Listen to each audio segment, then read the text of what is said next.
The an show. आप सुन रहे हैं इंडिया का सबसे चिल पॉडकास्ट।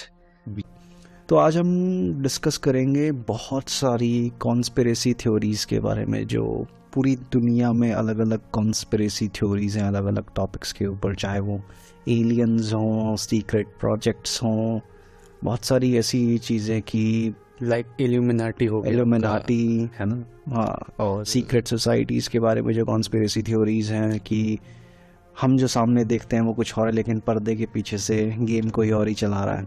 मतलब लोग सोचते हैं कि ऐसा हकीकत में, लेकिन उन चीज़ों को कवर अप किया जाता है। कवर अप किया जाता है कि जो चीज़ें हम होती हुई देख रहे हैं वो हम सोचते हैं कि एक हाई लेवल से आ रही है, कह सकते हैं गवर्नमेंट से आ रही है, बट नहीं, पर्दे के पीछे से कोई और ही इन सब चीज़ों को कंट्रोल कर रहा है। तो कंट्रोलर और कोई और है, चीज़ों को चलाने वाला कोई और इसके बारे में कोई जानता भी नहीं है कि हाँ मेन बंदा है कौन, हाँ कौन इन सब चीज़ों को कंट्रोल करता है। बिल्कुल।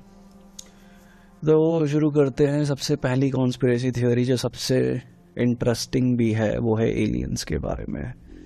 तो सबसे पहले तो बेसिक चीज़ यही हो जाती है कि क्या हम इस चीज़ को मानते हैं कि नहीं मानते हैं कि मतलब इस पूरे ब्रह्मांड में, इस पूरे यूनिवर्स में सिर्फ और सिर्फ हम ही ऐसे हैं जो इस प्लैनेट पर हैं, हमारी से ही सिर्फ ह्यूमन सिविलाइजेशन ऐसी है जो इस प्लैनेट पर पैदा हुई।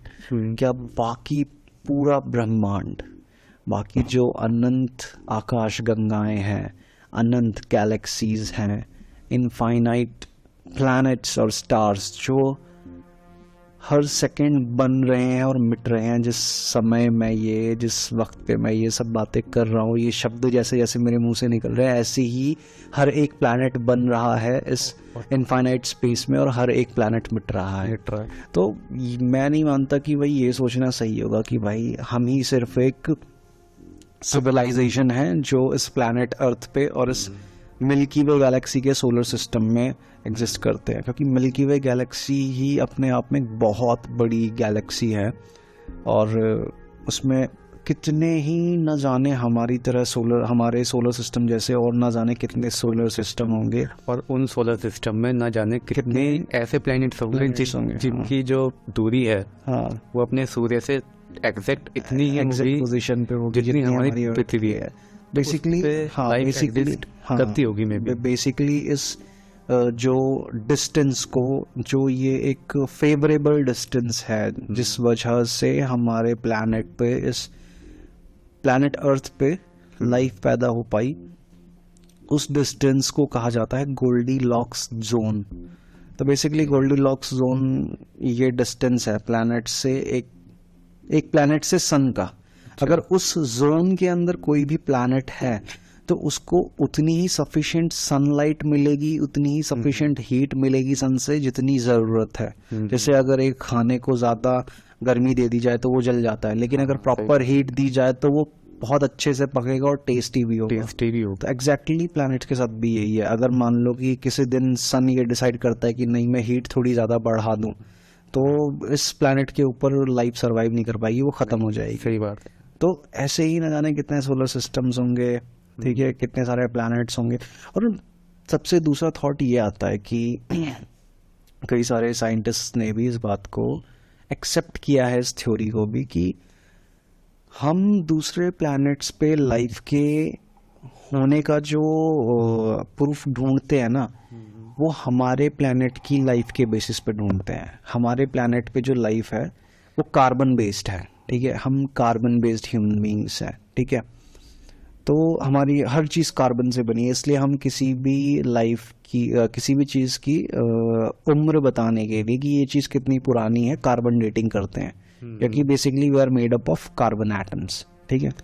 तो हम उसी फैमिली को बाकी प्लैनेट्स पे भी अप्लाई करते हैं कि यार वहाँ पे भी कार्बन बेस्ड लाइफ होगी। अब क्या पता कि जुपिटर एक गैशियस प्लैनेट है जैसे, ठीक है, जुपिटर एक गैशियस प्लैनेट है, तो क्या पता उस प्लैनेट के ऊपर लाइफ किसी और फॉर्म में एग्जिस्ट कर रही हो। हम उसको ढूंढ रहे हैं कि अगर किसी और प्लैनेट पे सिविलाइजेशन होगी या स्पीशीज होगी, है ना, कोई भी लाइफ होगी, वो इस प्लेनेट जैसी होगी। अगर जानवर होंगे तो मे बी इसी प्लेनेट जैसे होने चाहिए। हाँ, मतलब तुम्हारा कहने का मतलब ये है, तेरा कहने का मतलब हाँ। जैसे हम लोग ऑक्सीजन लेते हैं, हाँ। कार्बन डाइऑक्साइड छोड़ते हैं, हाँ तो हम यही चीज वहाँ पर ढूंढ रहे हैं। हाँ कि उस प्लेनेट पे भी ये चीज होनी चाहिए, तभी तो लाइफ एग्जिस्ट कर सकती है, क्योंकि हम उस एनवायरनमेंट में एग्जिस्ट कर रहे हैं, बट ऐसा नहीं है। दूसरा थॉट ये है कि हो सकता है वहाँ पे भी लाइफ एग्जिस्ट करती है, हो लेकिन किसी दूसरे फॉर्म में, किसी दूसरे फॉर्म में, है ना। जैसे कि अब सिंपल सा एक एग्जांपल लिया जाए कि जैसे कि पानी के अंदर रहने वाले जो जितने भी जीव हैं वो भी कार्बन बेस्ड। हाँ, ठीक है, सही बात है। ठीक है, जैसे हमारी प्लेनेट अर्थ पर रहते हैं वो भी कार्बन बेस्ड लाइफ है, बट उनका जो पूरा का पूरा बॉडी का जो स्ट्रक्चर है, उनकी जो एनाटॉमी है, उनका जो केमिकल प्रोफाइल है, सब कुछ है वो लैंड पे रहने वाले जानवर से बिल्कुल अलग है। हाँ। ठीक है, वो दूसरे तरीके से सांस लेते हैं। लैंड पे रहने वाले, जमीन पे रहने वाले जानवर दूसरे तरीके से सांस लेते हैं। जैसे लैंड पे रहने वाला जानवर पानी वाले जानवर के साथ एग्जिस्ट नहीं कर सकता, वैसे ही पानी वाला जानवर लैंड पे रहने वाले जानवर के साथ एग्जिस्ट नहीं कर सकता। बट लाइफ फॉर्म्स तो दोनों ही है ना, वो अपनी जगह जी रहे हैं, वो अपनी जगह पे एग्जिस्ट कर रहे हैं और ह्यूमंस अपनी जगह पे एग्जिस्ट कर रहे हैं। तो लाइफ दोनों जगह है, लाइफ है दोनों जगह पे। तो बेसिकली हमें जो साइंटिस्ट ने इस थ्योरी को जो एक्सेप्ट बात के ऊपर एक्सेप्ट किया कि हाँ यार ये जो थ्योरी है ये सही है, ये फैक्ट हमको लॉजिकल लग रहा है, ये लॉजिकल लग रहा है बेसिकली, कि हाँ ज़रूरी नहीं है कि भाई प्लैनेट अर्थ जैसा प्लैनेट है उसी तरीके से और प्लैनेट्स होंगे तो ही लाइफ एग्जिस्ट कर पाएगी, ऐसा ज़रूरी नहीं है। पहली चीज़ तो ये हो जाती है कि हमको ना ओपन माइंडेड होना पड़ेगा कि ह्यूमंस के अलावा कोई और ऐसी सिविलाइजेशन हो, एलियन सिविलाइजेशन हो जो किसी और प्लैनेट पे एग्जिस्ट कर रही हो। हाँ। ठीक है, और इवन यहाँ तक कि ऐसा भी पॉसिबल है कि हमारे सोलर सिस्टम के किसी एक प्लैनेट पे भी लाइफ एग्जिस्ट कर रही हो। ठीक है, ऐसा भी पॉसिबल है। काफ़ी सारी थ्योरीज ये कहती हैं कि जो मार्स प्लैनेट है, ठीक है, मार्स के बारे में, मंगल ग्रह के बारे में ये थ्योरीज है कि अर्थ पे जो लाइफ आई है ना वो प्लैनेट मार्स से आई है। हाँ। अब कैसे, वो ये कि प्लैनेट मार्स भी जो है ना वो उसी गोल्डीलॉक्स जोन के सेक्टर में आता है। अच्छा, प्लैनेट मार्स के ऊपर भी लाइफ एग्जिस्ट कर सकती है या करती होगी एक टाइम पे। हाँ, कुछ मैंने भी वीडियोस वगैरह देखे और उसमें बताया कि वहाँ पर जो निशान मिले हैं वो किसी वर्ल्ड वॉर टाइप का मिला है वहाँ पर। हाँ, वहाँ पे जब हुआ है। हाँ, वहाँ पे जब नासा ने क्यूरियोसिटी रोवर को भेजा था, अपने रोबोट को भेजा था जब उन्होंने, तो जब वो बेसिकली वो रोवर था, इंसान तो अभी जा नहीं सकते वहाँ पे, क्यूरियोसिटी रोवर को भेजा उन्होंने, तो पहले 2 बार जब भेजा तो क्रैश हुआ, वो लैंड नहीं हो पाया। तीसरी बार में वो लैंड हुआ तो रोवर क्या है, उस रोवर में बेसिकली होता है कि वो वहाँ जाता है, वहाँ की सॉइल में टेस्ट करता है, वो टेस्टिंग करता है, सब कुछ कर लेता है वो, और उसकी रिपोर्ट्स नासा के कंप्यूटर्स को भेजता है वो सैटेलाइट के थ्रू। तो जब वहाँ पे उसने सॉइल्स को टेस्ट करना शुरू करा, ठीक है, मिट्टी के अंदर जो एक रेडियो एक्टिव सब्सटेंस मिला वो था बेसिकली गैस थी, वो ज़ीनॉन 129। तो ज़ीनॉन 129 जो है वो ऐसे ही एटमॉस्फेयर में मिलने वाली कोई गैस नहीं है। ये गैस मिट्टी के अंदर जैसे बाकी गैसेस होती है, नाइट्रोजन, कार्बन डाइऑक्साइड और ये सब ऐसी गैसेस होती हैं, इसी तरीके ज़ीनॉन गैस भी होती है। बट ज़ीनॉन गैस जो होती है ये सिर्फ और सिर्फ किसी मिट्टी के अंदर या ज़मीन के अंदर तभी बनेगी जब उस ज़मीन के ऊपर या तो कोई न्यूक्लियर फिजन रिएक्शन हुआ हो, और कोई वॉर हुई है वहाँ पर। बेसिकली न्यूक्लियर फिजन रिएक्शन तभी होता है या तो न्यूक्लियर बॉम्ब्स के अंदर होता है, वो जब न्यूक्लियर बॉम्ब डेटोनेट होता है वो फटता है, उसके अंदर न्यूक्लियर फिजन रिएक्शन होती है और हीट जनरेट होती है और वो बॉम्ब फट जाता है, शॉक वेव्स जनरेट होती हैं। या फिर न्यूक्लियर पावर प्लांट्स के अंदर जहाँ पे इलेक्ट्रिसिटी बनती है। ठीक है, तो अगर हम दोनों ही सिनेरियो को कंसिडर करें, अगर हम ये नहीं कहते कि भाई वहाँ पे न्यूक्लियर वॉर नहीं हुई होगी, ठीक है, लेकिन ज़ीनॉन 129 तो मिला, अगर न्यूक्लियर वॉर नहीं हुई तो उनके पास वो न्यूक्लियर फिजन रिएक्शन की टेक्नोलॉजी तो थी, हमें ये तो मानना पड़ेगा। ये तो जीनॉन 129 ज़मीन के अंदर क्यों मिली? तो एक चीज़ वो है वहाँ पे। फिर दूसरा ना, कई सारे स्क्रिप्चर्स में, बहुत पुराने सुमेरियन स्क्रिप्चर्स में एक कहानियाँ है कि जो पृथ्वी पे जो लाइफ थी, जो इंसान थे, वो मार्स से आए। हाँ, अपने स्पेस शटल में बैठ के, क्योंकि उनका जो प्लैनेट था वो तबाह हो रहा था, वहाँ वॉर छुड़ी हुई थी। तो जो आखिरी कुछ लोग बचे थे, वो लोग वहाँ पे स्पेसशिप्स में बैठ के पृथ्वी पर भाग कर आ गया। मार्स जो है, मतलब कितने ही सारे ऐसे फोटोज़ हैं जो नासा ने पहले इंटरनेट पे डाली, क्यूरियोसिटी रोवर्स की, और लोगों ने उन इमेजेस में ना कुछ मैनमेड स्ट्रक्चर्स नोटिस कर लिए कि यार ये तो किसी मूर्ति का टूटा हुआ टुकड़ा लग रहा है, ये कोई नॉर्मल चट्टान पड़ी नहीं हुई, ये तो मूर्ति का टूटा हुआ टुकड़ा है।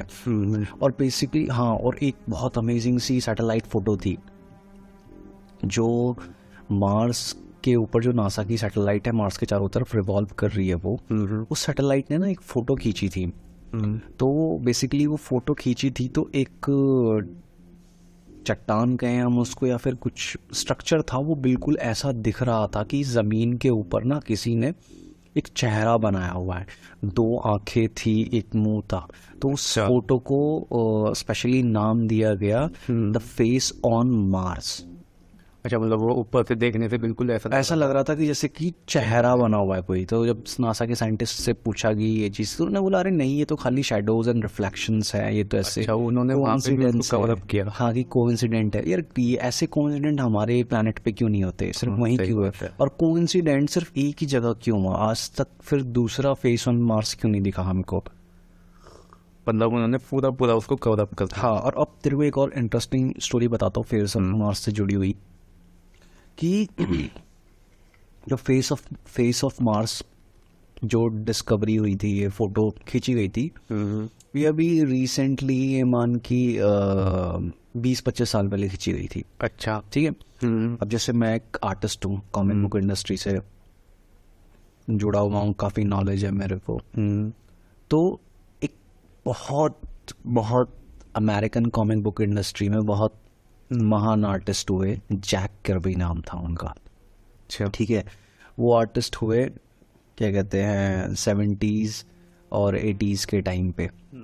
ठीक है। तो उन्होंने अपने लाइफ टाइम में एक कॉमिक बुक बनाई थी, उस कॉमिक बुक का नाम था द फेस ऑन मार्स। अच्छा, ठीक है। उस बंदे ने नासा की सैटेलाइट से कई साल पहले एक कहानी लिख दी पूरी, और एक कॉमिक बुक बना दी द फेस ऑन मार्स। और उसमें क्या कहानी होती है कि एक ग्रुप ऑफ एस्ट्रोनॉट्स है, वो मार्स के ऊपर जाता है रिसर्च करने के लिए। ठीक है। उनको एक पहाड़ दिखता है बहुत बड़ा, पहाड़ पे चढ़ते हैं, देखते कि यार इस पहाड़ में ना ऐसे जगह होल्स बने हुए हैं। तो एक एस्ट्रोनॉट एक होल में से अंदर नीचे गिर जाता है। अच्छा, वो अंदर से पूरा हॉलो स्ट्रक्चर होता है। अच्छा, वही जो फेस ऑन मार्स है, वो एक स्ट्रक्चर है बहुत बड़ा। हाँ, वो हॉलो स्ट्रक्चर है, लेकिन उस कहानी में ऐसा था। हाँ, लेकिन अब उस हॉलो स्ट्रक्चर को, मतलब उस फेस को ऊपर आसमान से देखेंगे तो ही पता चलेगा ना कि फेस है। हाँ, मतलब हम जब डिस्टेंस से देखेंगे तभी पता चलेगा वो कितना ऊपर जाके, वो भी आसमान पर। तो एक एस्ट्रोनॉट नीचे गिर जाता है। ठीक है। वो कहता है कि यार ये तो पूरा नीचे से खाली है, अंदर हॉलो स्ट्रक्चर है ये। बाकी के दो तीन जो एस्ट्रोनॉट होते हैं साथ में, वो भी नीचे उतरते हैं। फिर जब वो नीचे से ऊपर की तरफ देखते हैं ना, हाँ, छत की तरफ देखते हैं, तब उनको नीचे से ऊपर की तरफ, छत की तरफ देखते हैं, तब उनको 2 आंखें और एक मुंह दिखाई देता है। अच्छा, वो लाइट अंदर आ रही होगी। हाँ, अच्छा, तब वो नीचे से छत की तरफ देख रहे हैं, तब उनको 2 आंखें और एक मुंह दिखाई नहीं रहा, अंदर से बाहर की तरफ। तब उन्होंने फेस है बना हुआ। फिर वो अब वापस अपने स्पेस शिप में बैठते और ऊपर की तरफ जाते, तब ऊपर वो दोबारा आसमान से देखते हैं, तब ऊपर से देखते हैं वो लोग। तो वो उस कॉमिक बुक में ये स्टोरी है। उस कॉमिक बुक का भी नाम द फेस ऑन मार्स है। मतलब कि वो कॉमिक बहुत पहले छप चुकी है बहुत पहले छप चुकी है, और ये जो बाद में इन्होंने डिस्कवरी बात हाँ, करी और इसके 40-50 साल बाद ये चीज़ डिस्कवर हुई है ना। तो मतलब ये भी ये बहुत तगड़ी कोइंसिडेंशियल चीज़ हो सकती है कि भाई मतलब क्या था ये, ठीक है। ऐसी कई सारी कहानियां हैं। और मार्स के ऊपर जिस जगह पे पिरामिड ऑफ गीज़ा है, हाँ स्फिंक्स है, ये भी पिरामिड जो है इनके ऊपर भी बहुत सारी कॉन्स्पिरेसी रही हैं। हाँ, और वो आज तक मिस्ट्री है, वो कोई सॉल्व भी नहीं कर पाया, सब अपना अपना वो आइडिया लगा देते, मतलब कोई भी एक एग्जैक्ट चीज़ नहीं बता पाया उसका, हाँ कोई कंक्लूजन नहीं निकला। पिरामिड्स बने कैसे, किसने बनाए, कौन थे, किस तरीके, मतलब सबसे बड़ी कंफ्यूजन तो इसी बात पे आज तक कि पिरामिड्स को बनाया कैसे गया, किसी के पास कोई सबूत नहीं है। हाँ, कोई कहता ना कि बिल्कुल एकदम कट टू कट पॉइंट की ऐसे था, मतलब उस चीज़ का फैक्ट दे सके बिल्कुल प्रूफ के साथ कि हाँ ये चीज़ थी, इस तरीके से बनाया गया बिल्कुल, है ना। तो वो चीज़ है ही नहीं आज तक, वो चीज़ है नहीं, मिलेगी आज तक। तो मार्स और ग्रेट पिरामिड ऑफ गीज़ा में क्या कॉमन है? प्लैनेट अर्थ के हाँ जिस लैटिट्यूड और लॉन्जिट्यूड पोजीशनिंग पे पूरा गीज़ा प्लेट्यू है, मतलब गीज़ा के पिरामिड, खाली एक पिरामिड नहीं है, 2 पिरामिड है, ठीक है। जो उन 3 पिरामिड में से जो सबसे बड़ा पिरामिड है उसको बोलते हैं the great pyramid of Giza, हाँ ठीक है। फिर वहाँ पे स्फिंक्स भी है, सब कुछ है, तो उस पूरे एरिया को मिला के बोलते हैं गीज़ा प्लेट्यू, ठीक है। तो अर्थ पे जिस लैटिट्यूड लॉन्गिट्यूड पे गीज़ा प्लेट्यू है, सेम मार्स पे भी उसी लैटिट्यूड लॉन्गिट्यूड पे गीज़ा प्लेट्यू जैसा ही एक पूरा स्ट्रक्चर है, बट वो ऐसा दिखता है कि जैसे खूब सारी रेत इकट्ठा हो जाती है ना ऊपर, हाँ ठीक है, वो वैसा दिखता है, बट लेकिन वहाँ पे दिखते हैं कि कुछ ट्रायंगुलर पिरामिड्स हैं वहाँ पर, ठीक है, दिखता वो शेप दिखती है कि अब मिट्टी ने कवर करा है, पूरा कवर नहीं कर पाई मिट्टी उसको, हाँ। तो ये मान ले कि उस स्ट्रक्चर के ऊपर मिट्टी ढक दिया मिट्टी ने उसको, लेकिन पूरा कवर नहीं कर पाई मिट्टी उसे।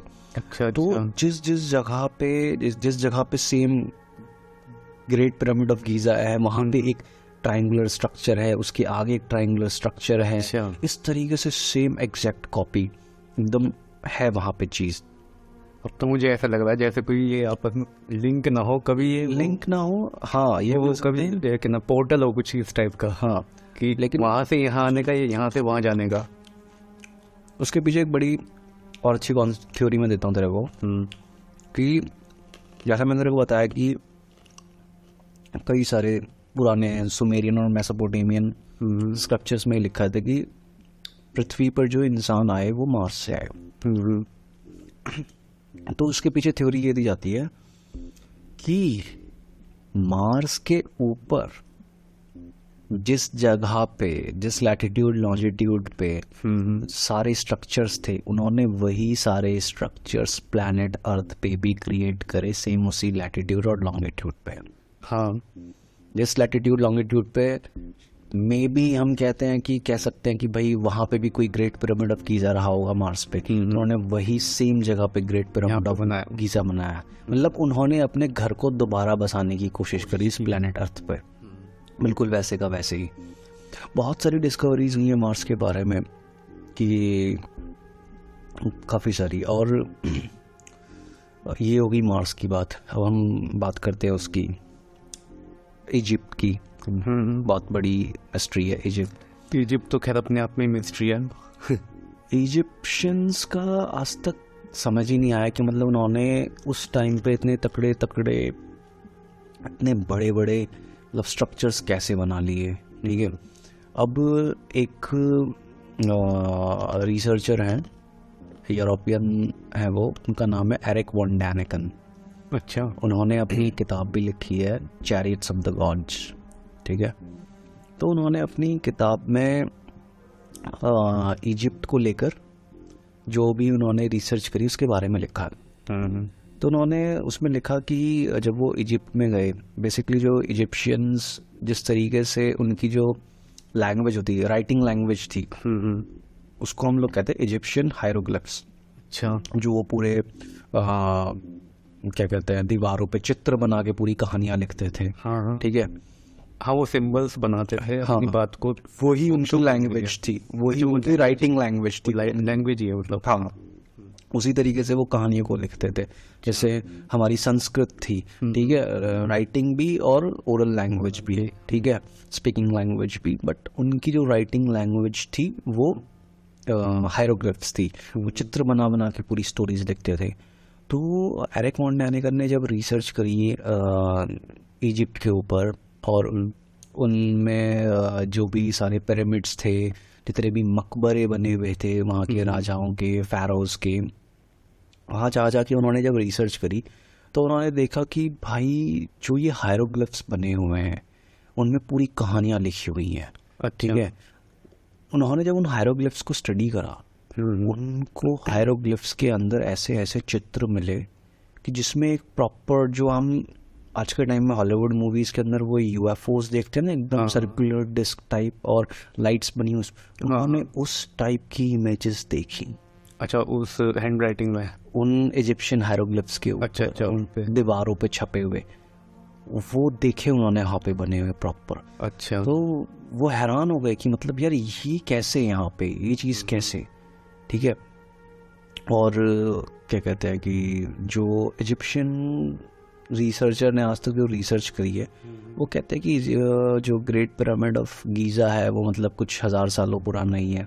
हाँ, बट कहानी ये जाती है कि मे भी ये इजिप्शियन सभ्यता से भी पुराना हो सकता है, कि ये किसी और सभ्यता ने बनाया हो, उस जगह को बसाया हो, इजिप्शियन आके वहाँ पे रहने लगे। हाँ, वो यही कहते हैं कि इजिप्शियंस वहाँ पे आके सिर्फ रहने लगे, उन्हें ठिकाना मिल गया एक जगह रहने का। हाँ, वो चीज़ हो सकती है, इजिप्शियंस वहाँ पे आके रहने लगे, तो उनको वहाँ पे वो सारी चीज़ें मिली। और अब तेरे को कमाल की बात बताता हूँ, जो पिरामिड्स हैं, ठीक है, तो ये पता है प्लैनेट अर्थ पर सबसे बड़ा पिरामिड इजिप्ट में नहीं है। अच्छा, जबकि इजिप्ट पिरामिड्स के लिए फेमस है। हाँ वो तो है ही, वो तो है ना, पिरामिड्स तो इजिप्ट से ही जाना जाते हैं। हाँ, इजिप्ट की पहचान पिरामिड, और पिरामिड की पहचान, जगह की पहचान इजिप्ट है। हाँ, कि भाई पिरामिड है तो इजिप्ट है, और इजिप्ट है तो पिरामिड है। हाँ वही है। बट प्लैनेट अर्थ पर अब तक का ढूंढा गया सबसे बड़ा पिरामिड इजिप्ट में नहीं है। अब तो तुम मुझे शॉक कर रहे हो। हाँ, सबसे बड़ा पिरामिड जो है उसका नाम है टिहुआटिहुआकान। अच्छा, ये कहाँ पर है? ये शायद सेंट्रल अमेरिका में है, मैक्सिको के आसपास। ये है दुनिया का सबसे बड़ा पिरामिड। अच्छा, अगर ये है तो मैंने क्यों नहीं सुना अभी तक इसके बारे में? ये दुनिया का सबसे बड़ा पिरामिड है। ग्रेट पिरामिड ऑफ गीज़ा से भी इसकी बड़ी हाइट है।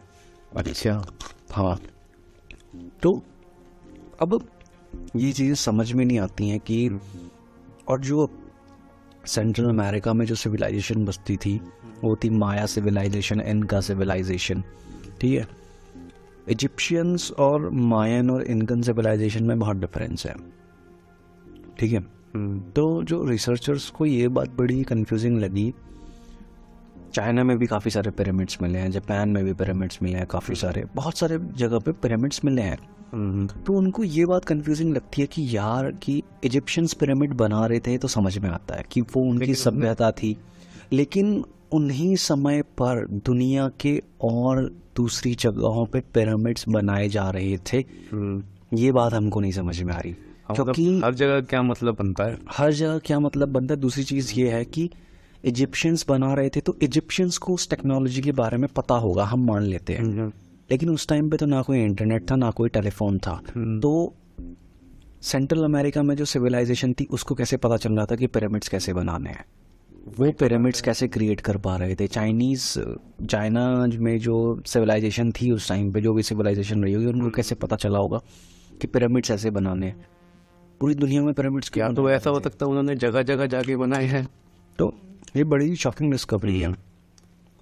और मतलब कहा जाता है कि पिरामिड्स हैं वो किसी एक्स्ट्रा टेरेस्टेरियल हेल्प के वजह से बनाए गए हैं, कि कुछ ना कुछ तो एक ऐसी मतलब बाहरी शक्ति या बाहरी मदद थी एलियंस की है, किसी की भी है, क्योंकि उस टाइम में ना इतने बड़े बड़े मेगा स्ट्रक्चर बनाना इम्पॉसिबल है। इम्पॉसिबल। आज साइंटिस्ट ने रिसर्च करी कि अगर हम आज के टाइम में आज की हार्ड से हार्ड मैकेनिकल मशीनरी यूज़ करते हैं, इंजीनियरिंग यूज़ करते हैं, आज की मॉडर्न टेक्नोलॉजिकल साइंस भी लगाते हैं, तब भी हम ग्रेट पिरामिड ऑफ गीज़ा को रेप्लिकेट रिक्रिएट नहीं कर सकते, उसको दोबारा नहीं बना सकते, नहीं कर सकते, क्योंकि वो बहुत ज़्यादा इनह्यूमन लेवल पे क्रिएट करी गई है। सबसे पहली चीज़ तो सोचने वाली ये है कि जिस लाइमस्टोन से उस ग्रेट पिरामिड ऑफ गीज़ा को बनाया गया है, वो उसके आसपास के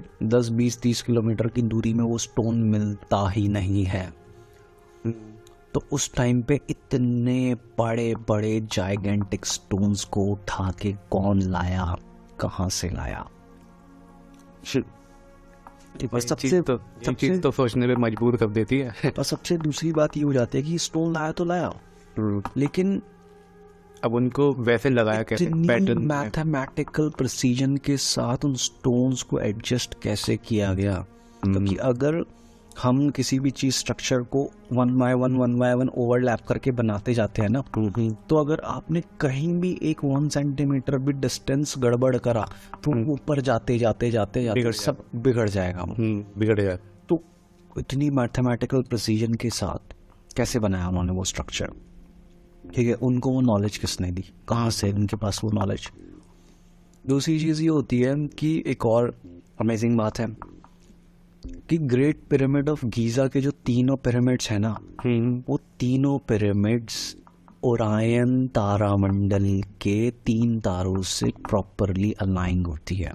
अच्छा, ओरायन बेल्ट जिसे कहते हैं। हाँ, जैसे ओरायन बेल्ट कहते हैं ना, ओरायन का पूरा जो कॉन्स्टलेशन दिखता है हमको, उस ओरायन की जो बेल्ट है, हाँ, वो उस बेल्ट पे जो 3 स्टार्स हैं, वो पिरामिड के टॉप से बिल्कुल अलाइन होते हैं। जब ओरायन तारामंडल जिस दिन आसमान में दिखेगा ना, तो ओरायन बेल्ट के वो तीनों तारे उन 3 पिरामिड्स के टॉप पे अलाइन दिखते हैं। अगर हम सामने से खड़े होकर देखेंगे तो तीनों तारे एक उस पे देखो, टॉप पे, उसके टॉप पे दिखाई देंगे, वो उस तरीके से लाइन है। तो वो एस्ट्रोनॉमिकली लाइन कैसे कर पाए? उनके पास वो तारामंडल का जो ज्ञान था, एस्ट्रोनॉमी का जो ज्ञान था, वो कहाँ से है उनके पास? यही तो चीज़ है, यही तो फाइंड आउट करने में लगे हुए हैं साइंटिस्ट, जो जिस चीज़ का पता नहीं लगा। अभी तक इस चीज़ को कोई पता नहीं कर पाया, कोई भी पता नहीं कर पाया। हाँ, फिर क्या ये पोर्टल हैं कि ये खुलते हैं कहीं ना कहीं, ये उस चीज़ को इंडिकेट करते हैं। और सबसे इम्पोर्टेंट बात बताता हूँ तेरे को, आज तक किसी भी पिरामिड के अंदर जितने भी पिरामिड ढूंढे हैं रिसर्चर्स ने आज तक, एक भी पिरामिड के अंदर एक भी मम्मी नहीं मिली है। और जबकि लोग बाग सोचते हैं कि मम्मी जो होती है वो पिरामिड के अंदर रखी जाती है, लेकिन एक भी पिरामिड के अंदर एक भी मम्मी नहीं मिली आज तक। मम्मीज मिली हैं तो सिर्फ और सिर्फ टूम्स के अंदर, जो अलग से मकबरे बनाए गए थे राजाओं के, रानियों के और दूसरे लोगों के, वो मकबरों के अंदर उनकी मम्मीज मिली हैं। पिरामिड के अंदर आज तक एक भी मम्मी नहीं मिली है। तो बेसिकली फिर सोचा जाता है कि यार ये पिरामिड बनाए ही क्यों? पिरामिड राजमहल भी नहीं थे कि उनके कुछ भी नहीं है, वो कुछ भी नहीं, वो स्ट्रक्चर्स है क्या वहाँ पे? उनका पर्पस क्या है? वो किस लिए बनाए गए? वो पर्पस भी समझ नहीं आता। और देखो एक और इंटरेस्टिंग बात बताता हूँ, क्योंकि बिना मतलब के कोई इतनी बड़ी बड़ी चीज़ें बीच में क्यों बना देगा? क्यों बना देगा? इतना दिमाग क्यों लगाएगा वो अपना? कुछ ना कुछ राज तो हो गई उसके पीछे। सही बात है। दूसरी चीज़ एक और बताता हूँ तेरे को मैं, तूने इजिप्शियन फ़ाराओ तूतनखामन का नाम तो सुना होगा? नहीं, मैंने नहीं सुना। एक इजिप्शियन राजा था, उसका नाम था तूतनखामन। ठीक है, तूतनखामन जो था वो बड़ी ही मतलब यंग एज में मर गया था। ठीक है। तो जब उसकी कब्र को दबाया गया, उसको मम्मी बना के पूरा दफना दिया गया, सब कर दिया गया। इजिप्शियन रिसर्चर्स और जो आर्कियोलॉजिस्ट थे, जो पुरातन शास्त्री थे, उन्होंने खूब ढूंढा, ठीक है, उनको नहीं मिला। फिर एक दिन ना उनको वो मकबरा मिल गया खोजते खोजते, कि तुतनखामन कहाँ पे है। और वो मकबरा मिलने की बड़ी अमेजिंग स्टोरी है। मकबरा भी वो ऐसे मिला कि रात को सब खुदाई उदाई करके वहीं टेंट वगैरह लगा रखे थे आर्कियोलॉजिस्ट ने। तो वहाँ पे होता है जब भी खुदाई वगैरह होती है ऐसे, तो वहीं के जो लोकल लोग होते हैं ना उनको हायर कर लेते हैं वो, और उनसे जो भी मजदूरी वगैरह का काम, जो भी खुदाई वगैरह काम होता है उनसे हेल्प लेके करवाया जाता है। अब रात हो गई थी अपने, मुझे वो 6 साइंटिस्ट थे, 6 आर्कियोलॉजिस्ट थे वो बेसिकली। अच्छा, ठीक है, 5 या 6 आर्कियोलॉजिस्ट थे। तो रात को सब रेस्ट करने चले गए। तो एक वहीं का लोकल आदमी था, वो अपने घर जा रहा था अपने खच्चरों को लेके वापस। अच्छा और जा रहा था वही पूरा रेत का मैदान पार करते हुए जा रहा था। हाँ, पहले रेत ही होगा उन्होंने पूरा। तो एकदम से क्या हुआ कि उसका पैर ऐसी जगह पड़ा कि वहाँ की रेत धंस गई और उसका पैर नीचे चला गया। अच्छा, जमीन में घुस गया वो। हाँ, रेत के अंदर घुस गया। हाँ, रेत के मतलब घुस गया पैर उसके अंदर, धंस गया पूरा पैर। कहने लगा यार यहाँ पे क्या है ये। ठीक है, तो उसने पहले रेत वगैरह देखी हटा के, तो उसने देखा नीचे कुछ है, गड्ढा है कुछ। अच्छा, ठीक है, तो क्या हुआ, वो वापस गया रातों रात। अच्छा, उसी टाइम पे वापस गया कि भाई ऐसे ऐसे ना मेरे को वहाँ पे कुछ मिला, सारे के सारे आर्कियोलॉजिस्ट को बुलाया। पर ठीक है, वो सारे टॉर्चेस और लाइट्स देख के पहुंचे वहाँ पे। उन्होंने रात को जगह मार्क कर दी वो। अगले दिन उस जगह की खुदाई करी उन्होंने। जब जगह खुदाई करी, उस मकबरे को खोला गया तो उसके अंदर उनको मम्मी मिलती है तुतनखामन की।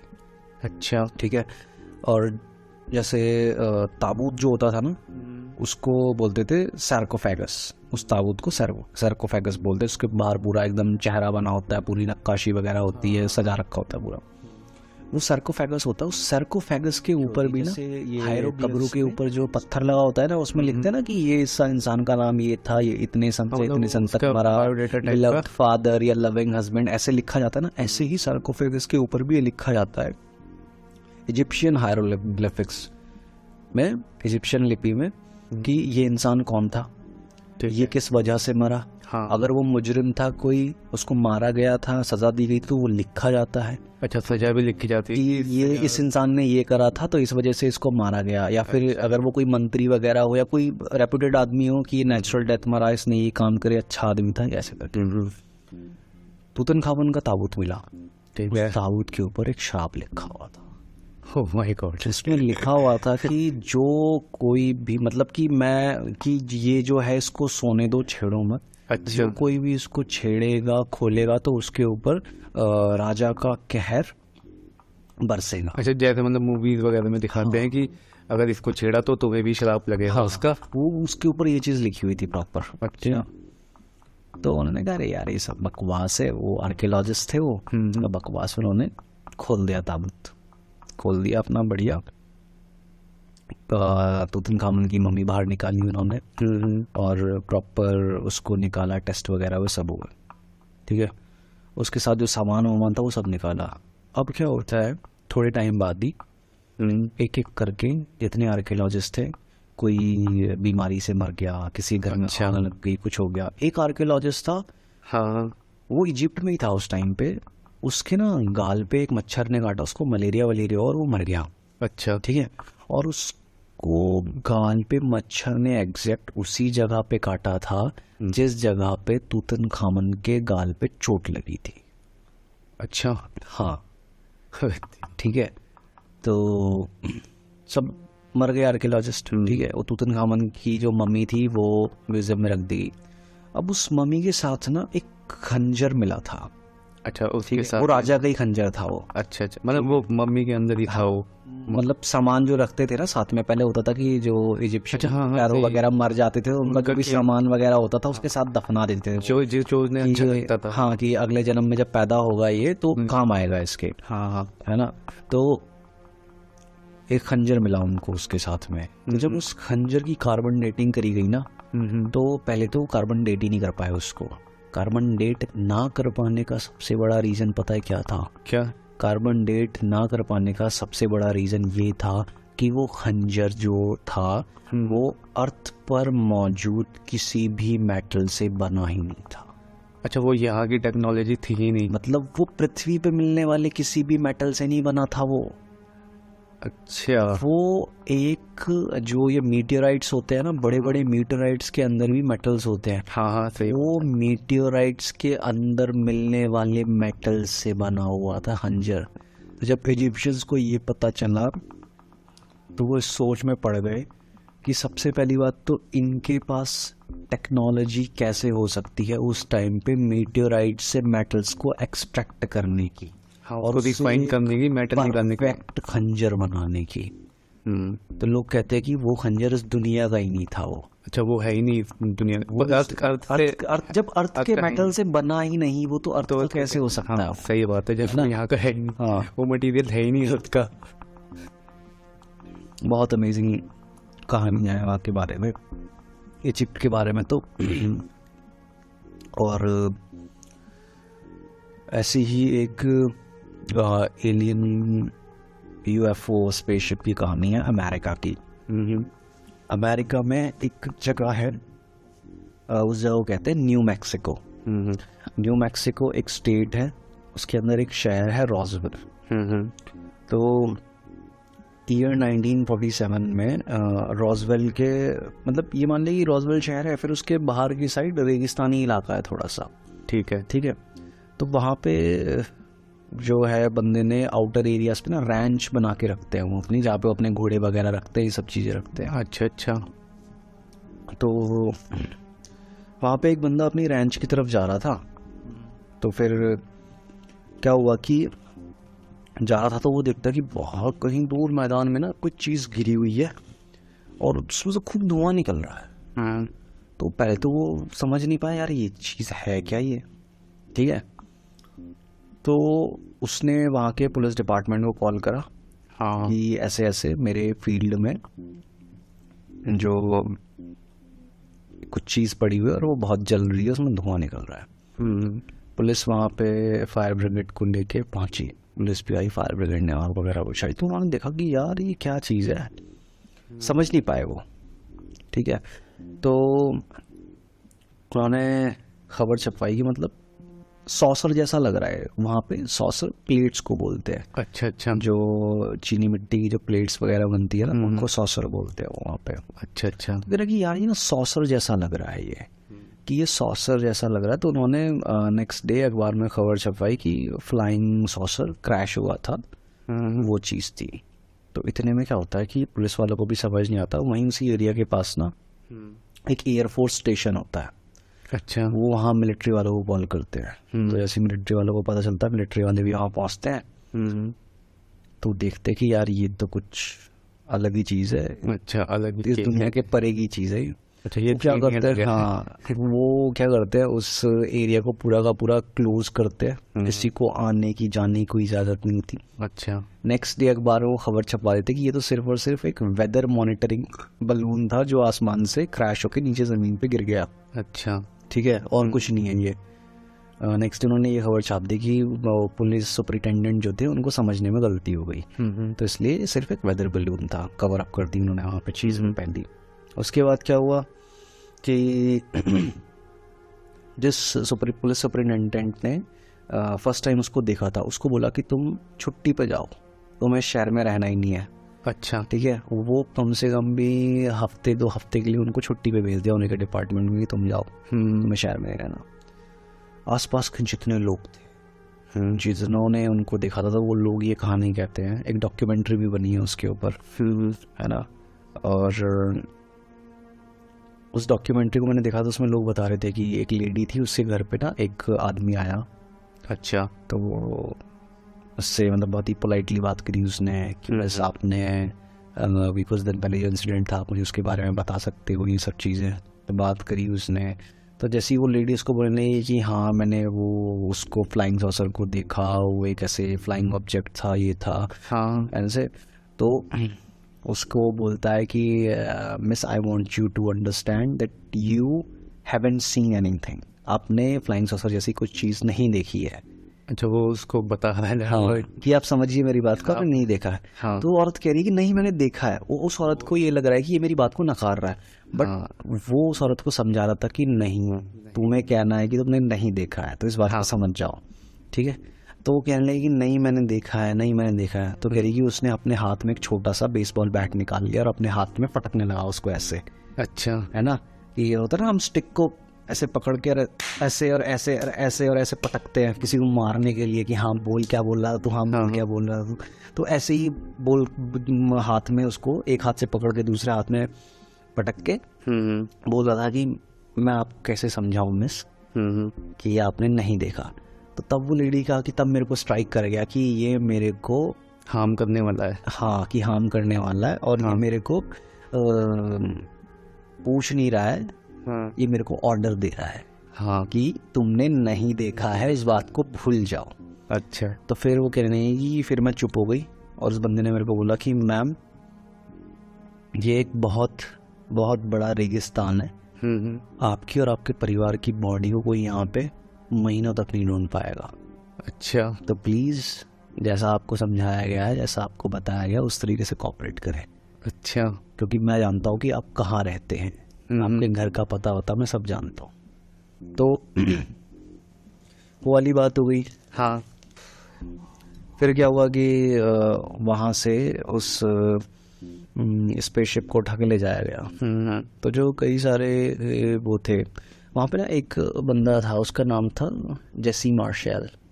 अच्छा, जब वो बंदा मरा ना, उसने अपने बेटे को एक डायरी दी थी अपनी, अच्छा, डायरी और कुछ डॉक्यूमेंट्स, रिटन डॉक्यूमेंट्स थे वो दिए थे। बेटा था शायद बेटी थी। तो मर गया वो। मरने के बाद उसकी बेटी ने वो डायरी खोली थी ना, उसके अंदर ये सारी बातें लिखी हुई थी। अच्छा, तो उसने लिखा था कि हमें उस स्पेस क्राफ्ट के अंदर 3 एलियन बॉडीज मिली थी। ठीक है, 3 क्लासिक ग्रे एलियंस जो हम देखते हैं मूवीज में, छोटे, हाइट, बड़ा सर, काली बड़ी बड़ी आंखें, अच्छा, अच्छा, उस टाइप की एलियन बॉडीज थी। हाँ, तो अब उसके बाद क्या होता है कि जब उनको एलियन बॉडीज मिलती है तो वो स्पेस क्राफ्ट को, उन बॉडीज को ले जाते हैं नेवाडा में groom lake, right Pattinson air force base, वही एरिया 51, जिसको एरिया 51 के नाम से भी जानते हैं। एरिया 51, सही बात। तो वहाँ पे उन बॉडीज को लेके, तो उन 3 बॉडीज में से 2 तो डेड हो चुकी थी, अच्छा, एक जिंदा थी। ये सब बातें जेसी मार्शल ने लिखी अपने उसमें डायरी में। एक बॉडी जिंदा थी, तो उसका नाम उन्होंने रखा ईबा-1। ईबा-1 मतलब एक्स्ट्रा टेरेस्ट्रियल बायोलॉजिकल एंटिटी 1, और बाकी के जो 2 डेड थे उनको ईबा-2, ईबा-3। अच्छा, ठीक है। तो उसकी हालत उन्होंने सुधारने की कोशिश करी, तो वो हालत थोड़ी थोड़ी उसकी सुधर भी रही थी। तो उससे इंटरव्यू करने के लिए और उससे मतलब पूछताछ करने के लिए, बातचीत करने के लिए उन्होंने अपनी ही टीम का, गवर्नमेंट की टीम का एक बंदा असाइन किया। ठीक है। तो जब वो बंदा उससे इंटरव्यू लेने के लिए बैठता था, अब उसको अर्थ की लैंग्वेज तो आती नहीं। हाँ भैया, कौन सी वो लैंग्वेज क्या है उनकी, क्या तो पहले तो वो बंदा सोच रहा था कि यार कि मैं इससे बातें कैसे करूँगा। तो जैसे ही वो कह रहा था कि जैसे ही वो बैठा सोचने लगा, तो उसको ना दिमाग के अंदर एक आवाज़ महसूस हुई। अच्छा, कि मतलब कि कोई बोल रहा है। तो जब उसको ये आवाज़ महसूस हुई तो उसको रियलाइज़ हुआ कि यार ये सामने जो बैठा हुआ एलियन एंटिटी है, ये मेरे से टेलीपैथिकली बात कर रही है। ठीक है। तो वो भी उससे दिमाग में ही सवाल पूछने लग गया, अपने दिमाग के अंदर बोल बोल के इस तरीके से बात हुई। तो धीरे धीरे उस एलियन एंटिटी की भी हेल्थ थी वो ख़राब होती चली गई, वो भी मर गया। अच्छा, ठीक है।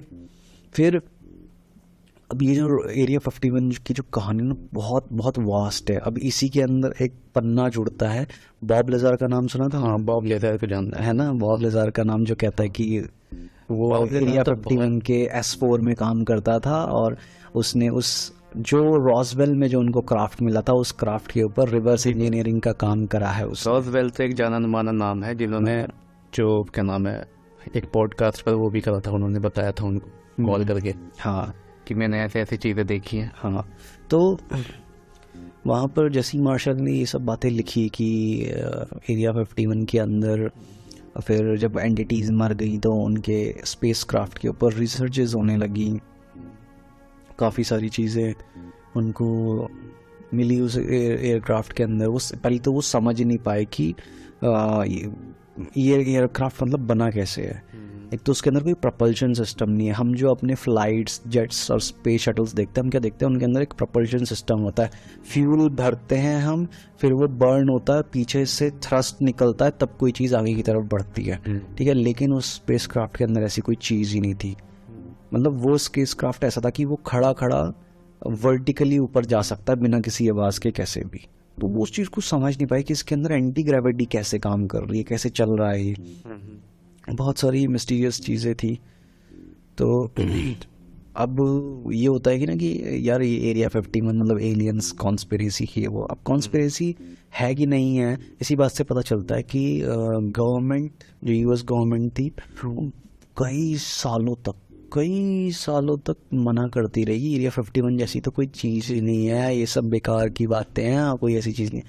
लेकिन एक दिन उनको ये चीज़ एक्सेप्ट करनी पड़ गई। वो पब्लिक में ज़्यादा आ गया था ना। हाँ, कि हाँ एरिया 51 जैसी जगह है, बट वहाँ पे हमारी सीक्रेट मिलिट्री जो ट्रेनिंग्स होती हैं, इन्वेंशंस होते हैं, सीक्रेट मिलिट्री एयरक्राफ्ट्स बनते हैं हमारे वहाँ पे, वेपन्स बनते हैं, हम वो चीज़ें करते हैं। वहाँ पे एलियन वगैरह जैसी कोई चीज़ नहीं है। अब सिंपल सा होता है ना कि यार अभी से कुछ सालों पहले तक तुम कहते थे कि एरिया 51 जैसी चीज़ ही नहीं है, अब तुमने आज मान लिया कि एरिया 51 जैसी चीज़ है लेकिन एलियंस नहीं है वहाँ पे। हाँ, तो अब हम तुम्हारी बात पे विश्वास कैसे कर रहे हैं, है ना, कि तुम अभी भी सच बता रहे होंगे कि नहीं बता रहे होंगे। ऐसी बहुत सारी चीज़ें हैं। तो एलियंस के ऊपर ये कॉन्स्पिरेसी है कि एक वैलिएंट थॉर की कहानी है। अच्छा, है ना, एक वैलिएंट थॉर की कहानी है। वैलिएंट थॉर की कहानी ऐसी है कि एक दिन क्या होता है कि अमेरिका के किसी एक जगह पे एक स्पेस क्राफ्ट उतरता है। उस स्पेस क्राफ्ट से एक बंदा बाहर आता है, ठीक है। तो जो पुलिस वाले होते हैं आसपास के, वो आ जाते हैं, ठीक है। तो पुलिस वाले बोलते हैं कि भाई कौन हो तुम, कहाँ से? वो सीधा ये बोलता है कि मुझे तुम्हारे, क्या कहते हैं, जो हाईएस्ट गवर्नमेंट ऑफिशियल है, मुझे उससे बात करनी है, ठीक है। तो पुलिस वाले समझ नहीं पाते कि क्या हो रहा है क्या नहीं हो रहा है। तो वो बुलाते हैं हाई गवर्नमेंट्स को, ऑफिशियल्स को बुलाते हैं, ठीक है। तो वहाँ पे FBI वगैरह वाले आते हैं, कहते कौन तुम? तो बताते कि मैं वैलिएंट थॉर हूँ, मैं तुम्हारे प्रेसिडेंट से मिलना चाहता हूँ। अच्छा, ठीक है। तो वैलिएंट थॉर की कहानी ये है कि प्रेसिडेंट से वो मिलता है, तो वो बोलता है कि तुम कौन हो? वो बोलता है कि मैं प्लैनेट वीनस से आया हूँ। अच्छा, ठीक है, कि मैं प्लैनेट वीनस से आया हूँ और मेरे को गैलेक्टिक फेडरेशन ने यहाँ पे भेजा है कि तुम्हारी टेक्नोलॉजिकल एडवांसमेंट के लिए हेल्प करने के लिए, और ये मॉनिटर करने के लिए कि तुम as a species constructive way में डेवलप कर रहे हो या डिस्ट्रक्टिव वे में डेवलप कर रहे हो। अच्छा, कहीं तुम अपने साथ साथ इस प्लैनेट को तो नहीं मिटा दोगे, क्योंकि तुम्हें ऐसा लगता है कि तुम्हारे एक्शंस का सिर्फ और सिर्फ असर और फर्क यहीं तक सीमित है। वो कहता है कि ऐसा नहीं है, तुम्हारे हर एक एक्शंस का और जो भी तुम करते हो उसका फर्क बाहर यूनिवर्स तक जाता है, ठीक है। उसके बारे में कहानी है कि भाई कि वो कुछ टाइम तक यहाँ रहा, ठीक है, और वो उसका ये था कि मैं तुम्हारे साथ टेक्नोलॉजी शेयर करूँगा, अपनी टेक्नोलॉजिकल एडवांसमेंट दूंगा, लेकिन उसकी भी कुछ शर्तें थी। तो यूएस गवर्नमेंट ने वो शर्तें मानने से मना कर दिया कि नहीं हम एक्सेप्ट नहीं करते। तब वो वापस चला गया था वैलिएंट थॉर। उसकी बहुत बहुत लॉन्ग स्टोरी है उसकी भी। अच्छा, कभी किसी और वीडियो में बात करेंगे, किसी और पॉडकास्ट में बात करेंगे। वैलिएंट थॉर की कहानी है, बहुत सारी ऐसी अमेजिंग स्टोरीज है। एक जो UFO एब्डक्शन, जिसमें कहते हैं कि UFO ने और एलियंस ने लोगों को अपहरण कर लिया, उसमें एक बहुत अमेजिंग केस है बेटी एंड बार्नी हिल का।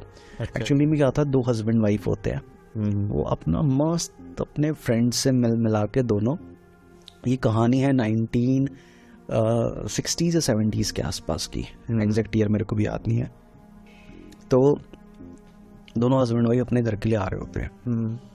तो क्या होता है कि वो रास्ते में चल रहे होते हैं, तो उनको ना आसमान में कुछ लाइट्स दिखती हैं फ्लाई करती हुई। तो वो इतना ध्यान नहीं देते हैं कि क्या है क्या नहीं है, लेकिन वो देखते हैं कि वो लाइट्स उनको फॉलो करने लग गई हैं। फिर तो जो हस्बैंड और वाइफ होते हैं वो फटाफट गाड़ी चला के, तेज़ गाड़ी चला के अपने घर तक पहुंच जाते हैं। घर तक पहुंचने के बाद क्या होता है कि अपना आते हैं, सो जाते हैं, सुबह उठते हैं, ठीक है, कि हाँ भाई चल बच गए हम जो भी था उस चीज़ से। अब सुबह उठे वो, सुबह उठ के हस्बैंड को भी और वाइफ को भी अपनी बॉडी पे ना कुछ मार्क्स दिखते, तो ऐसे ही कर देते कि चलो छोड़ो यार, लग गए होंगे कहीं से, ध्यान नहीं रहते। अब क्या होता है, जैसे 3 4 5 दिन बीतते हैं ना, तो उनको रातों को ना बड़े अजीब अजीब सपने आने लग जाते हैं। अच्छा। कि मतलब किसी अजीब सी एंटिटी ने उनको पकड़ा हुआ है, वो कहीं किसी लेबोरेटरी के टेबल पे लेटे हुए और वो एकदम चीखते चिल्लाते हुए उठते दोनों रात में। तो वो जाते एक साइकाट्रिस्ट से मिलते हैं, ठीक है। साइकाट्रिस्ट से मिलते हैं, वो कहते हैं यार हमारे साथ ऐसा ऐसा हो रहा है, ये हो रहा है, हमें समझ नहीं आ रहा क्या हो रहा है हमारे साथ। साइकाट्रिस्ट कहते हैं कि ठीक है चलो पता लगाते हैं। साइकाट्रिस्ट वो करता है हिप्नोटाइज। अच्छा। हिप्नोटाइज करता है वो, तो हिप्नोटाइज करके बोलता है कि अब जो पूरा सिनेरियो था वो उनको उसमें ले जाता है, उस रात में ले जाएगा, क्योंकि उसी रात के बाद से उनको हाँ, उनके माइंड चेंज हो गया, चेंज हो गया, उनको सपने आने लगे।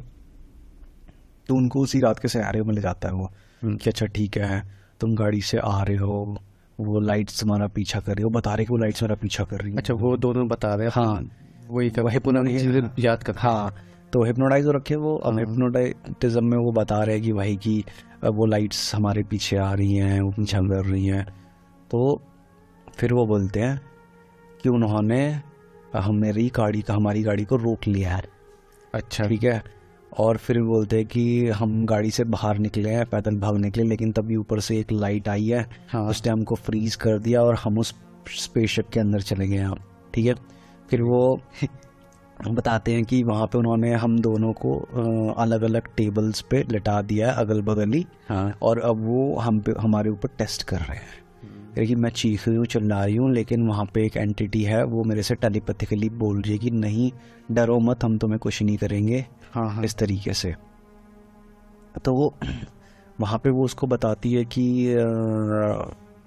वो वहीं लेबोरेटरी में देखती है मैप्स वगैरह है कुछ ऐसे ऐसे। हाँ। तो वो उससे पूछती है, जो बार्नी है, हाँ, हाँ। ठीक है, सॉरी बार्नी आदमी का नाम होता है, बेटी जो होती है वो पूछती है कि तुम कौन हो, कहाँ से आए हो। तो उसको बताता है, उसको मैप दिखाता है एक वो, ठीक है। तो इतने में ही क्या होता है कि बोलती है कि कोई एक एंटिटी आई दूसरी, हाँ। एलियन एंटिटी टाइप कुछ आई, उसने उसको मना कर दिया और उन दोनों में आपस में बहस हुई। हाँ। ठीक है।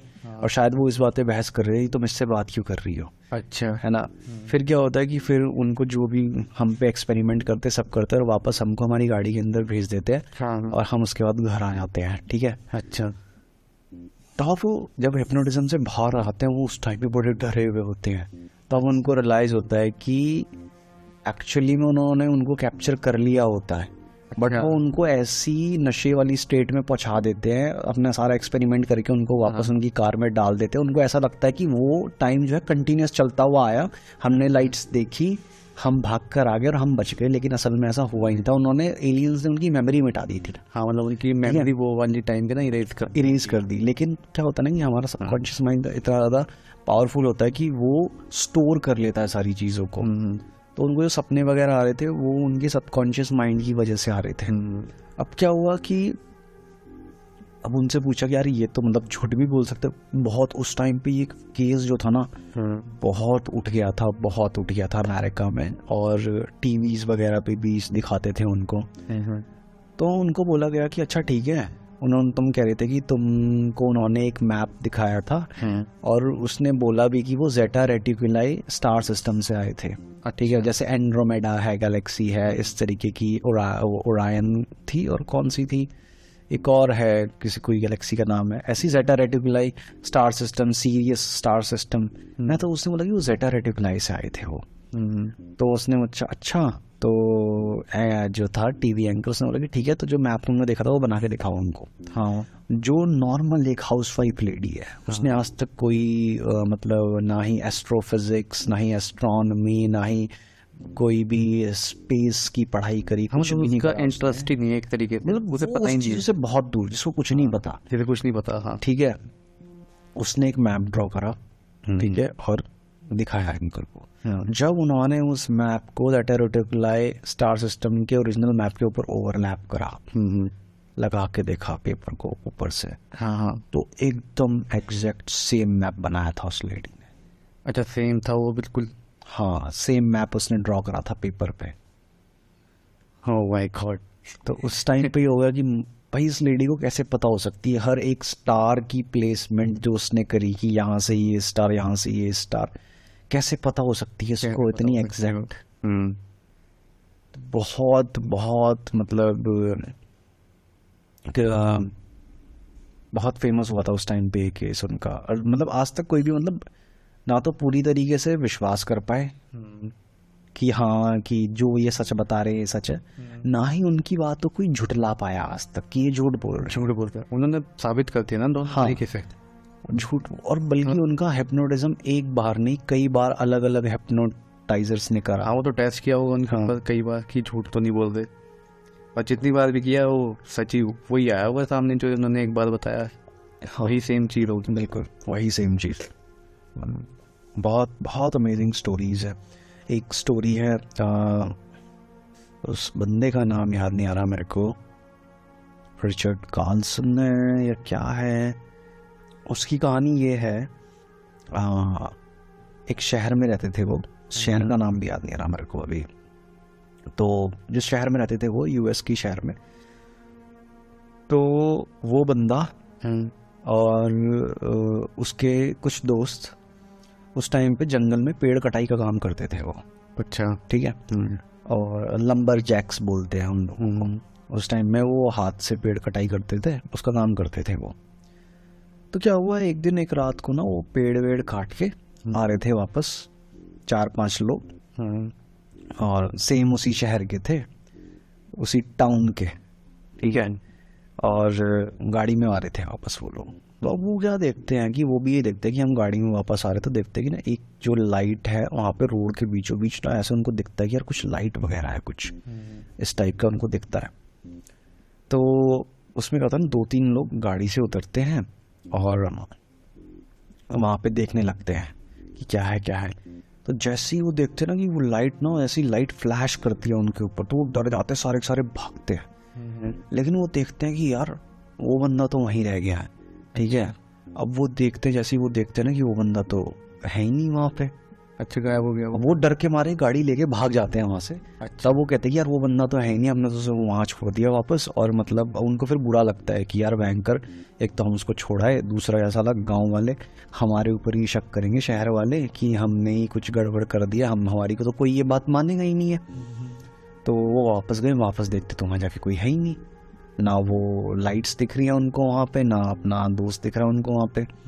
तो वो वहाँ से वापस लौट कर आते हैं, रात को सब जाके सो जाते हैं। अगले दिन आता है उसका भाई, आता है पूछने के लिए वहाँ पे कि भाई मेरा भाई कहाँ है, रात को आया नहीं वो। तो बोलते हैं कि भाई हमको पता नहीं, ऐसे ऐसे कहाँ है वो, पता नहीं, हम तो आ गए थे, हमारे साथ तो था नहीं, रास्ते में उतर गया था भाई वो। फिर उसका भाई पुलिस रिपोर्ट कर देता है। अच्छा, अब उनको पता होता है कि पुलिस तो हमको ही पकड़ेगी। तो पहले तो वो ऐसी आनाकानी करते रहते हैं, क्योंकि उनको पता होता है कि भाई कि हमारी ये बात तो कोई मानने वाला है नहीं, ठीक है। बट पुलिस जब ज़्यादा जोर डालती है तो वो बोलते हैं कि भाई ऐसा ऐसा हुआ था उस रात को, और हम डर के मारे वहाँ से आ गए थे भाग के, बट लेकिन हम उसको वापस लेने गए जब हमको बुरा लगा, लेकिन वो वापस हमको मिला नहीं वहाँ पे। तो पुलिस वाले कह रहे हैं झूठ बोल रहे हैं यार, इन्होंने, मुझे लग रहा है इन्होंने मार वार दिया उसको। पुलिस वाले अपनी पूरी इन्वेस्टिगेशन करते हैं, बट उनको भी कुछ ऐसा प्रूफ नहीं मिलता कि इनके ऊपर इल्ज़ाम लगाया जा सके, इनको पकड़ा जा सके, सबूत मिले, कोई वेपन मिले जिससे मारा गया हो। फिर क्या होता है, हफ्ते या 10 दिन बाद एक बंदे का कॉल आता है अपने बड़े भाई के पास, उसी बंदे के बड़े भाई के पास। अच्छा, मतलब उसी बंदे का फोन आता है जो गायब हुआ है, जो गायब हुआ था, ठीक है। उसके बड़े भाई के पास फ़ोन आया, तो फ़ोन उठाता है, बोलता है कि भाई मैं बोल रहा हूँ और ऐसे ऐसे मैं इस जगह पे हूँ, मुझे नहीं पता कौन सी जगह है, ये कहाँ है, ऐसे ऐसे तुम आ जाओ, मेरे को ले जाओ। तो थोड़ा लोकेलिटी एरिया बताता है कि ऐसा दिख रहा है ये एरिया, यहाँ ये है वो है। तो उसको ढूंढते ढांढते पहुँच जाते हैं, उसको ले आते हैं। ठीक है। वो बंदा 5 दिन बाद या 10 दिन बाद अपने घर से पता नहीं 40-50 माइल्स की दूरी पे किसी और जगह में मिलता है। वो जाके उसको लेकर आते हैं घर, ठीक है। उससे पूछते भाई क्या हुआ था तुम्हारे, तुम वहाँ कैसे पहुँचे, ये वो। पहले तो ना भाई उस बंदे की सुध बुध खोई रहती है, थोड़े टाइम लगता है उसको होश में आता, शौक से बाहर निकलता हो। तब वो बोलता है कि भाई ऐसा ऐसा हुआ कि जैसे ही मेरे ऊपर वो लाइट पड़ी थी मैं फ्रीज हो गया था। हाँ मुझे ऐसा लग रहा था कि मेरी बॉडी में ना हल्का हल्का करंट दौड़ रहा है। वो जैसे करंट लगने पे हल्की सी टिंगलिंग सी होती है ना, तो कह रहा कि ऐसी पूरी बॉडी में मेरी टिंगलिंग सेंसेशन हो रही थी और मैं एकदम फ्रीज हो गया था। थोड़ी देर बाद मैं उस स्पेसशिप के अंदर होता हूँ और वहाँ पे एलियंस थे, उन्होंने मेरे ऊपर एक्सपेरिमेंट्स करे, ऐसा करा वैसा करा। तो बंदे कह रहे भयंकर की नहीं यार ये झूठ बोल रहा है ऐसे ऐसे ये वो, तो उसका लाई डिटेक्टर टेस्ट भी लेते हैं। वो लाई डिटेक्टर टेस्ट भी देता है, वो उसमें भी पास हो जाता है। तेरी है ना। तो उस बंदे की कहानी ये थी। वो बंदा जिंदा है आज भी, वो जो रोगन के शो पे भी आया था, पॉडकास्ट पे भी आया था। अच्छा है ना, वो बंदा जिंदा है आज भी। तो ऐसी है एलियंस को लेके कॉन्स्पिरेसी थ्योरीज। और यहाँ हमारे हिमालयाज की जो जगह है ना, लेह लद्दाख से जब ऊपर जाते हैं, हिमालयाज से ऊपर जाते हैं, तो यहाँ पे भी बोला जाता है कि ना कई बार लोगों ने आसमान में मतलब बहुत ही एबनॉर्मल सी लाइट्स को फ्लाई करते हुए देखा है। हाँ ऐसी काफ़ी सारी स्टोरीज है, एबनॉर्मल लाइट्स को फ्लाई करते हुए देखा है आसमान में इस तरीके से। तो एलियंस की तो ऐसी चीज़ें हैं ना कि मतलब कि यार कोई भी ना तो इस चीज़ का प्रॉपर एविडेंस दे पाया है हाँ कि ये झूठ है, एलियंस नहीं है, और ना ही कोई प्रॉपर ऐसा एविडेंस दे पाया है कि जो लोग आ रहे हैं सामने बोल रहे हैं कि हमारे साथ ऐसा हुआ है, उन पर भी बिलीव नहीं कर उन पे कोई बिलीव नहीं कर रहा। जो स्केप्टिक्स हैं वो सवाल उठा दे रहे हैं कि नहीं यार हम क्यों मान लें तुम्हारी बात, ठीक है। लेकिन जो सवाल उठा रहे हैं वो ये प्रूफ नहीं दे रहे कि जो ये बोल रहे हैं कि वो झूठ बोल रहा है ना। तो कोई भी ना तो इसके झूठ होने का प्रूफ दे पा रहा है एग्जैक्ट, ना ही कोई इसके बिल्कुल एग्जैक्ट सच होने का प्रूफ दे पा रहा है। और मैं कंक्लूजन में यही कहूँगा कि अगर दोनों में से एक भी बात सच होती है कि अगर इस अनंत ब्रह्मांड में, इन अनंत अनगिनत आकाश गंगाओं में किसी एक भी ग्रह पर हमारे जैसी ही या हमसे कई ज़्यादा एडवांस मानव सभ्यता है या कोई भी सभ्यता है और वो हमको ढूंढ लेती है, अगर उनके इरादे हमारे लिए नेक हुए तो बहुत अच्छी बात है। लेकिन अगर उनके इरादे हमारे लिए नेक ना हुए तो ये बहुत खौफनाक चीज़ हो सकती है। इसे सोच के डर लग रहा है ना। और दूसरी चीज़, अगर हम जो लोग कहते हैं कि नहीं ऐसी कोई चीज़ नहीं, अगर हम उस सिनेरियो को भी देखें कि एक अनंत अनगिनत आकाश गंगाओं से भरा हुआ ब्रह्मांड जो निरंतर एक्सपेंड होता जा रहा है, बढ़ता जा रहा है, उसमें सिर्फ और सिर्फ हमारी एक आकाश गंगा के एक छोटे से सौर मंडल में एक हमारा छोटा सा ग्रह जिस पे हम मानव नाम की सभ्यता रहते हैं। मतलब तू सोच रहा है कि एक छोटा सा ग्रह और उस पे हम रह रहे हैं और हमारे चारों तरफ कुछ भी नहीं है, कुछ भी नहीं। इसे सोच के ना दिल एकदम दहल जा रहा है। तो मतलब ऐसा सोच कि तुझे एक ऐसी जगह छोड़ दिया जाए, ठीक है, एक ऐसे रेगिस्तान में, एक ऐसे पहाड़ी जंगल इलाके में छोड़ दिया जाए कि जहाँ पे वो पेड़ों से भरा हुआ है, सब चीज़ों से भरा हुआ है, लेकिन तेरे अलावा कोई है इंसानी चीज़ है ही नहीं वहाँ पर। कितना अकेलापन, सूनापन। मतलब तू सोच रहा है कि हम इस यूनिवर्स में कितने अकेले हैं। तो वो वाली मतलब दोनों सिनेरियो में तो मेरे को यही कंक्लूजन लगता है कि अगर दोनों में से कोई भी एक सिनेरियो होता है ना तो भाई दोनों ही अच्छे नहीं, ठीक है। वो तो लेकिन वो तो उस करंट टाइम के मैं 99.9% इस बात के चांसेस हैं कि हमसे एडवांस सिविलाइजेशंस और प्लैनेट्स पे और गैलेक्सीज में एग्जिस्ट कर रही होंगे जो हमसे कहीं मिलियंस ऑफ ईयर्स ज़्यादा एडवांस्ड है, बहुत ज़्यादा एडवांस। जो गैलेक्सीज हमसे आगे हैं वो ज़्यादा एडवांस्ड होगी। कह सकते हैं। तो फिर दोस्तों आज के लिए इतना ही। अब मिलते हैं हम नेक्स्ट टाइम और भी ज़्यादा अमेजिंग स्टोरीज के साथ। और आप इस पॉडकास्ट को पसंद आया तो लाइक करो, कमेंट करो, सब्सक्राइब करो, ताकि ये स्टोरीज हम ऐसे ही आपको डिलीवर करते रहे। और बेल आइकन दबा दीजिए जिससे आपको हमारी आने वाली वीडियोस का नोटिफिकेशन मिलता रहे। और फिर मैं अब यही कहूँगा कि ठीक है, टाटा बाय बाय। और आप सुन रहे थे द एएन शो, इंडिया का सबसे चिलिंग पॉडकास्ट।